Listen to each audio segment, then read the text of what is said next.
سنة 1937 اتولد جريدي ستايلز، وللأسف كان مريض بنفس المرض أو الإعاقة المنتشرة في عيلته، وهو مرض الكراكند النادر. وده ربنا يعافينا بيعمل تشوهات في الإيدين بيخليهم شبه إيدين الكابوريا، يعني من غير صوابع. بس المشكلة إن جرادي كان جايله في إيديه وفي رجليه، فكان دايما بيستعمل الكرسي المتحرك عشان يساعده ويقدر يشتغل في السيرك زي باقي عيلته، خصوصا إن سبحان الله ربنا كان معوضه ودراعاته كانت قوية جدا.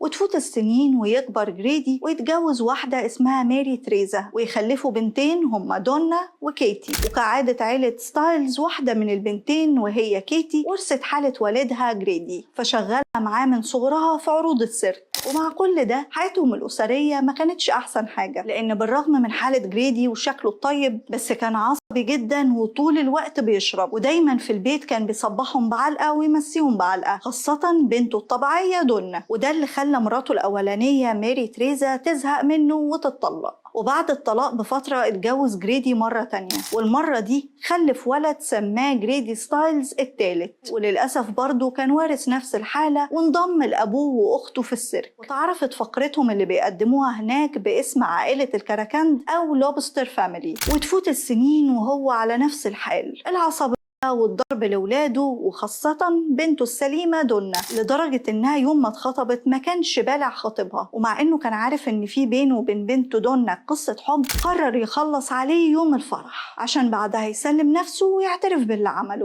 بس الغريب ان جريدي وقتها ما اتسجنش، واكتفوا انه يتحبس في بيته وما يخرجش غير بإذن من الحكومة، وده طبعا تقديرا لحالته الصحية. وطبعا بعد الموقف ده مراته التانية حصلت الأولانية ورفعت قضية وطلبت الطلاق. ومن مبدأ ماذا لو عاد معتذرا اللي ما فيش أي واحدة بتقبله، مراته الأولانية ماري تريزا قبلته لما رجع لها وتأسف وقال لها إنه بقى إنسان جديد، عشان بعد فترة قصيرة ترجع ريما لعادتها القديمة ويعمل نفس اللي كان بيعمله قبل كده. هنا بقى ماري تتخنق منه على الآخر، عشان سنة 1992 تتفق مع ابنها اللي من جوزها اللي قبل جريدي وواحد صاحبه إنهم يخلصوا عليه هما التلاتة. فاتفقت مع صاحب ابنها اللي اسمه كريس على $1500، وفعلا كريس ما كدبش خبر واداله طلقة في دماغه خلصت عليه وقت. وبعدها بفترة قصيرة يتقبض على كريس ويعترف على ماري وابنها. والغريب ان محدش منهم انكر في المحاكمة انهم كانوا عايزين يخلصوا على جريدي ستايلز، لدرجة ان مراته قالت انه يعتبر كان بيخلص عليهم كل يوم، وان عيلتها دلوقتي بتعيش في امان. ويتحكم بعدها على كريس بالسجن 27 سنة وعلى الابن ب25 سنة. اما ماري فاتحكم عليها بالسجن لمدة 12 سنة بتهمة التآمر والمشاركة في القتل.